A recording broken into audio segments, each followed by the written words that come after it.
दोस्तों, यूं तो आपने कई कहावतें पढ़ी और सुनी होंगी, लेकिन एक ऐसी कहावत जिसके पीछे छुपी है ग्रीक मैथोलॉजी की बहुत ही चर्चित व अनोखी प्रेम कहानी, और इसी कहानी ने जन्म दिया इस कहावत को, लव इज़ ब्लाइंड, प्यार अंधा होता है। आज हम आपको ग्रीक मैथोलॉजी की इसी चर्चित कहावत या यूँ कहिए प्रेम कहानी के बारे में बताने वाले हैं, जो आपने शायद पहले कभी नहीं सुनी होगी। नमस्कार दोस्तों, हिंदी तथ्य तर्क यूट्यूब चैनल में आपका स्वागत है। तो वीडियो को बिना स्किप किए अंत तक ज़रूर देखना दोस्तों। चलिए वीडियो को शुरू करते हैं। दोस्तों, आज हम जिस देवी के बारे में बात करने वाले हैं वह जन्म से देवी नहीं थी। वो एक साधारण नारी ही थी, लेकिन उनका सौंदर्य इतना मनभावन था कि उनकी सुंदरता के कारण उन्हें ग्रीक माइथोलॉजी में पूजा जाने लगा और उनकी तुलना प्यार की देवी एफ्रोडाइटी से की जाने लगी।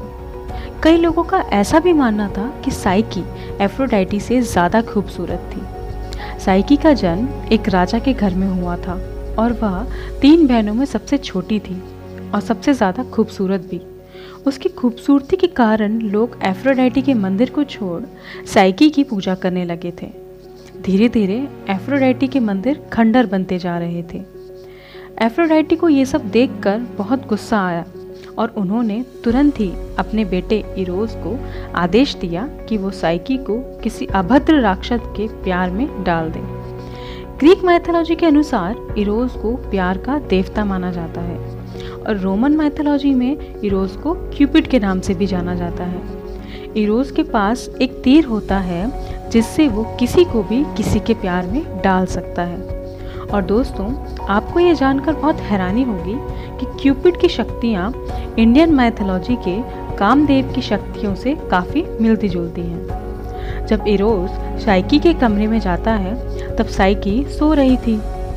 इरोस उसे देखता है तो बस देखता ही रह जाता है, क्योंकि इससे खूबसूरत लड़की उसने अपने जीवन में आज तक कभी नहीं देखी थी। तभी उसे अपनी माँ का आदेश याद आता है और वो तीर खुद पर ही चला लेता है, जिस कारण वो साइकी के प्यार में पड़ जाता है। एफ्रोडाइटी ये सब जानकर बहुत दुखी होती है और साइकी को श्राप देती है कि कोई भी पुरुष उससे विवाह करने की तैयार नहीं होगा।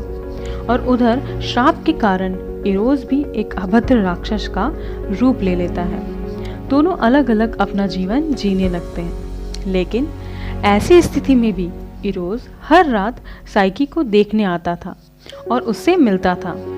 इरोस के अनुसार रात में उन्हें कोई देख नहीं सकता था और इसी कारण रात में वह दोनों एक समान दिखते थे। इसीलिए वह बिना किसी रोशनी के साइकी से मिलता था। धीरे धीरे साइकी भी इरोस को पसंद करने लगती है और एक रात उसके मन में ये विचार आता है कि जिससे वे रोज़ाना मिलती है, आखिर वह दिखता कैसा है। यदि यही उसे नहीं पता होगा तो आगे वो कभी उसे पहचान ही नहीं पाएगी।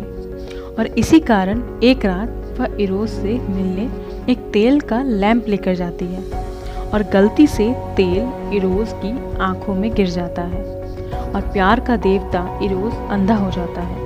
और ऐसा कहा जाने लग जाता है कि लव इज़ ब्लाइंड, प्यार अंधा होता है। तो दोस्तों, यह तो इरोस और साइकी की प्रेम कहानी का केवल एक छोटा सा अंश था।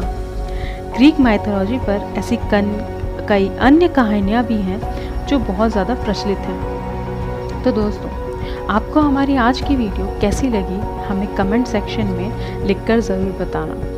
साथ ही साथ इसे लाइक और शेयर करना ना भूलें। फिलहाल आज के लिए बस इतना ही। आपका बहुत बहुत शुक्रिया।